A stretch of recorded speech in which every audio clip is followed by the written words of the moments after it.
Praise the Lord. प्रभु के नाम की स्तुति हो। आज हम पढ़ेंगे नीति वचन 24वां अध्याय। बुरे लोगों के विषय में डाह न करना और न उनकी संगति की चाह रखना, क्योंकि वे उपद्रव सोचते रहते हैं और उनके मुंह से दुष्टता की बात निकलती है। घर बुद्धि से बनता है और समझ के द्वारा स्थिर होता है। ज्ञान के द्वारा कोठरियां सब प्रकार की बहुमूल्य और मनभाऊ वस्तुओं से भर जाती है। बुद्धिमान पुरुष बलवान भी होता है और ज्ञानी जन अधिक शक्तिमान होता है। इसलिए जब तू युद्ध करे तब युक्ति के साथ करना। विजय बहुत से मंत्रियों के द्वारा प्राप्त होती है।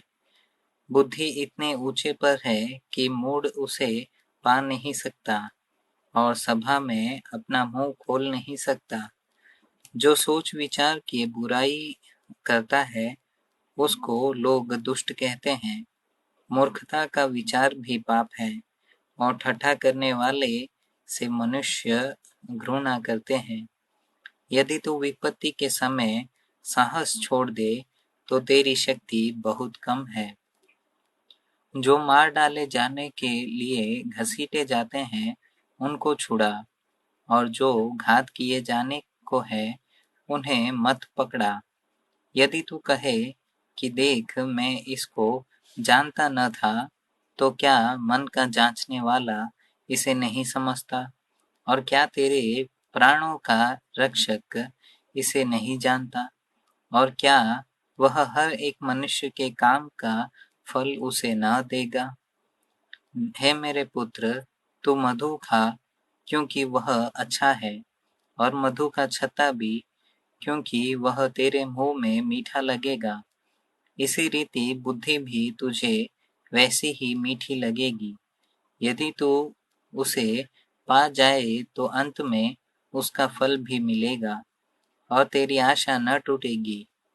है दुष्ट, तू धर्मी के विषय निवास को नाश करने के लिए घात को न बैठ, और उसके विश्राम स्थान को मत उजाड़, क्योंकि धर्मी चाहे 7 बार गिरे तो भी उठ खड़ा होता है, परंतु दुष्ट लोग विपत्ति में गिरकर पड़े ही रहते हैं। जब तेरा शत्रु गिर जाए तब तू आनंदित न हो, और जब वह ठोकर खाए तब तेरा मन मगन न हो। कहीं ऐसा न हो कि यहोवा यह देखकर अप्रसन्न हो और अपना क्रोध उस पर से हटा ले। कुकर्मियों के कारण मत कूद, दुष्ट लोगों के कारण डाह न कर, क्योंकि बुरे मनुष्य को अंत में कुछ फल न मिलेगा। दुष्टों का दिया बुझा दिया जाएगा। है मेरे पुत्र, यहोवा और राजा दोनों का भय मानना, और बलवा करने वालों के साथ न मिलना, क्योंकि उन पर विपत्ति अचानक आ पड़ेगी, और दोनों की ओर से आने वाली आपत्ति को कौन जानता है। बुद्धिमानों के वचन यह भी है, न्याय में पक्षपात करना किसी रीति भी अच्छा नहीं। जो दुष्ट से कहता है कि तू निर्दोष है, उसको तो हर समाज के लोग शाप देते और जाति जाति के लोग धमकी देते हैं, परंतु जो लोग दुष्ट को डांटते हैं उनका भला होता है, और उत्तम से उत्तम आशीर्वाद उन पर आता है। जो सीधा उत्तर देता है वह ओठों को चूमता है। अपना बाहर का कामकाज ठीक करना और खेत में उसे तैयार कर लेना, उसके बाद अपना घर बनाना। व्यर्थ अपने पड़ोसी के विरुद्ध साक्षी न देना और न उसको फुसलाना।